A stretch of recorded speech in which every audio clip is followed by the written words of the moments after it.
নমস্কার, আজকে জানাবো পশ্চিমবঙ্গ দেশ এবং বিদেশের বাছাই করা গুরুত্বপূর্ণ 30টি খবর। শুরুতেই দেখে নেব সংবাদ শিরোনাম।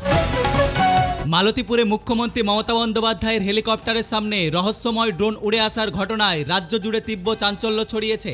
এই ঘটনায় নিরাপত্তা নিয়ে বড়সড় গাফিলতির অভিযোগ তুলে পুলিশ ইতিমধ্যেই 3 জনকে আটক করে জিজ্ঞাসাবাদ শুরু করেছে।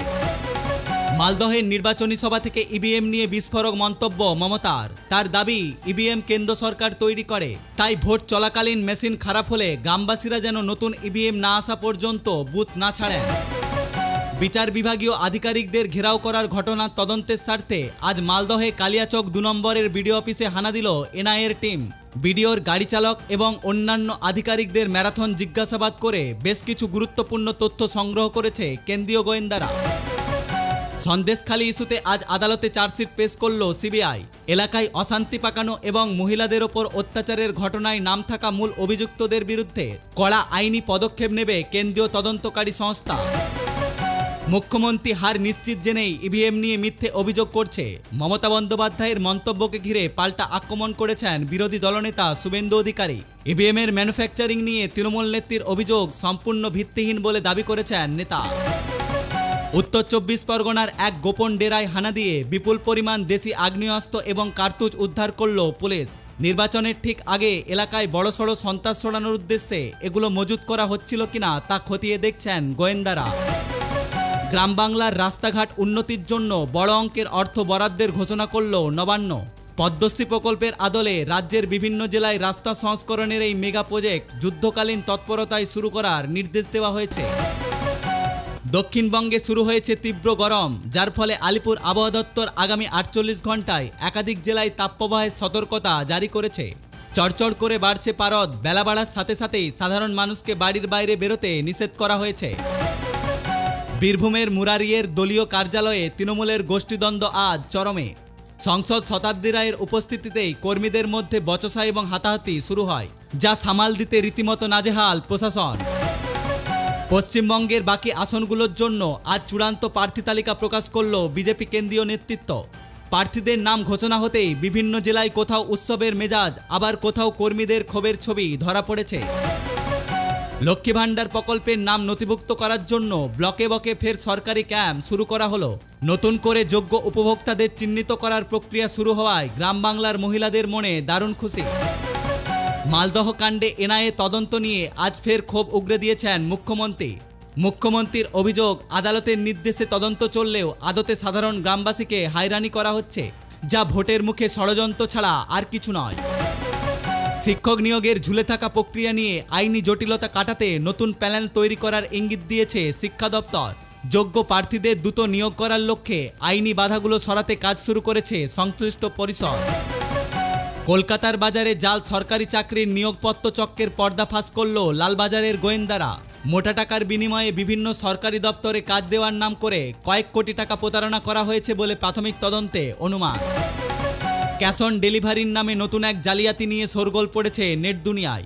গ্রাহকদের কাছ থেকে কিউআর কোড পাঠিয়ে টাকা হাতিয়ে নেওয়ার নতুন এই স্ক্যাম নিয়ে সাধারণ মানুষকে সতর্ক করেছে সাইবার ক্রাইম বিভাগ। রাজ্যের বিধানসভা নির্বাচনকে সামনে রেখে আজ নির্বাচনী ইশতেহার প্রকাশ করল কংগ্রেস। কর্মসংস্থান থেকে শুরু করে সামাজিক সুরক্ষা, পশ্চিমবঙ্গের মানুষদের জন্য একগুচ্ছ জনমোহিনী প্রতিশ্রুতির ঘোষণা করল হাত শিবির। স্পর্শকাতর বুথগুলোতে ভোটারদের আস্থা ফেরাতে আজ থেকেই রাজ্যের বিভিন্ন জেলায় কেন্দ্রীয় বাহিনীর রুট মার্চ শুরু করা হয়েছে। সাধারণ মানুষ যাতে নির্ভয়ে ভোট কেন্দ্রে যেতে পারে তা নিশ্চিত করতেই এই আগাম ডাকাডাকি।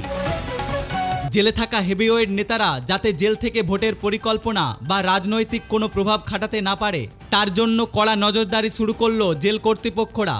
জেল কর্তৃপক্ষদের সাথে এই নিয়ে নিয়মিত সমন্বয় বজায় রাখছেন নির্বাচন কমিশনের আধিকারিকরা। স্বাস্থ্যসাথী কার্ড থাকা সত্ত্বেও যদি কোনো বেসরকারি হাসপাতাল পরিষেবা দিতে অস্বীকার করে, তবে তাদের লাইসেন্স বাতিল করার হুঁশিয়ারি দিল রাজ্য সরকার। রোগীরা যাতে খুব সহজেই অভিযোগ জানাতে পারেন তার জন্য একটি টোল ফ্রি নাম্বার চালু করল নবান্ন।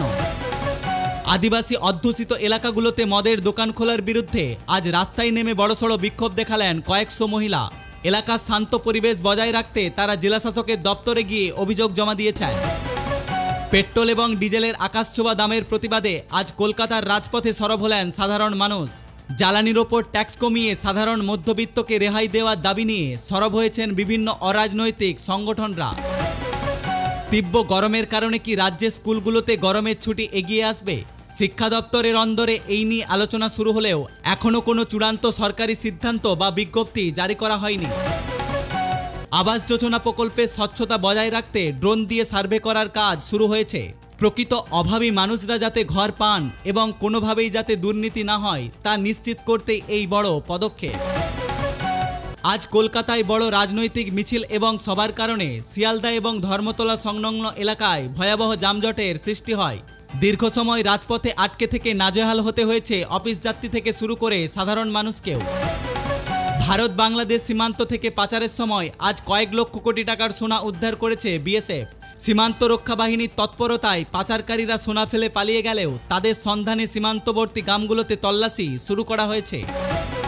নির্বাচনী সংক্রান্ত কোনো উস্কানিমূলক পোস্ট বা ভুল খবর সোশ্যাল মিডিয়ায় শেয়ার না করার জন্য পুলিশের পক্ষ থেকে বিশেষ নির্দেশিকা জারি করা হয়েছে। গুজব ছড়ালে আইনি ব্যবস্থা নেওয়ার কড়া হুঁশিয়ারি দিয়েছে লালবাজার। আজ থেকে রাজ্যের সরকারি হাসপাতালগুলোতে চালু হচ্ছে টেলিমেডিসিন পরিষেবার একটি বিশেষ ইউনিট। এর ফলে গ্রামগঞ্জের রোগীরা বাড়িতে বসেই ভিডিও কলের মাধ্যমে বিশেষজ্ঞ ডাক্তারদের পরামর্শ নিতে পারবেন। ঘাটাল মাস্টার প্ল্যান নিয়ে কাজের গতি বাড়াতে নবান্ন থেকে বিশেষ নির্দেশিকা জারি করা হয়েছে। বর্ষা আসার আগেই ক্ষতিগ্রস্ত বাঁধগুলো মেরামত করার কাজ শুরু করতে যুদ্ধকালীন তৎপরতায় কাজ শুরু করার নির্দেশ দিয়েছেন সেচমন্ত্রী। গ্রীষ্মের তীব্র গরম শুরু হতেই লোডশেডিংয়ের সমস্যা রুখতে বিদ্যুৎ পরিষদ বিশেষ কন্ট্রোল রুম চালু করেছে। অতিরিক্ত লোড সামলাতে ট্রান্সফরমারগুলোর রক্ষণাবেক্ষণের কাজ জোর কদমে শুরু করা হয়েছে। শিক্ষা প্রতিষ্ঠানে র্যাগিং রুখতে প্রতিটা কলেজে অ্যান্টি র্যাগিং স্কোয়াড আরও সক্রিয় করার নির্দেশ দিয়েছে উচ্চশিক্ষা পরিষদ।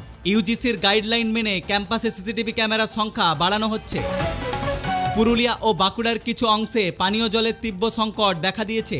পরিস্থিতি সামাল দিতে প্রশাসন জল ট্যাঙ্ক পাঠানোর ব্যবস্থা করলেও স্থায়ী সমাধানের দাবিতে সরব হয়েছেন গ্রামবাসীরা। দক্ষিণবঙ্গে শুরু হয়েছে তীব্র গরম, যার ফলে আলিপুর আবহাওয়া দপ্তর আগামী 48 ঘন্টায় একাধিক জেলায় তাপপ্রবাহের সতর্কতা জারি করেছে। চড়চড় করে বাড়ছে পারদ, বেলা বাড়ার সাথে সাথেই সাধারণ মানুষকে বাড়ির বাইরে বেরোতে নিষেধ করা হয়েছে। কলকাতার বাজারে জাল সরকারি চাকরির নিয়োগপত্র চক্রের পর্দাফাশ করল লালবাজারের গোয়েন্দারা। মোটা টাকার বিনিময়ে বিভিন্ন সরকারি দপ্তরে কাজ দেওয়ার নাম করে কয়েক কোটি টাকা প্রতারণা করা হয়েছে বলে প্রাথমিক তদন্তে অনুমান। লক্ষ্মী ভাণ্ডার প্রকল্পের নাম নথিভুক্ত করার জন্য ব্লকে ব্লকে ফের সরকারি ক্যাম্প শুরু করা হলো। নতুন করে যোগ্য উপভোক্তাদের চিহ্নিত করার প্রক্রিয়া শুরু হওয়ায় গ্রাম বাংলার মহিলাদের মনে দারুণ খুশি। এই ছিল আজকের বিশেষ এবং গুরুত্বপূর্ণ কিছু খবর। এই ধরনের লেটেস্ট এবং নিরপেক্ষ খবর দেখার জন্য অবশ্যই আমাদের পাশে থাকুন। ভিডিও ভালো লাগলে ভিডিওটিতে একটি লাইক করে দিন, চ্যানেলটি সাবস্ক্রাইব করে পাশে থাকুন, নিজের প্রিয়জনদের সাথে ভিডিওটা শেয়ার করে দিন। ধন্যবাদ।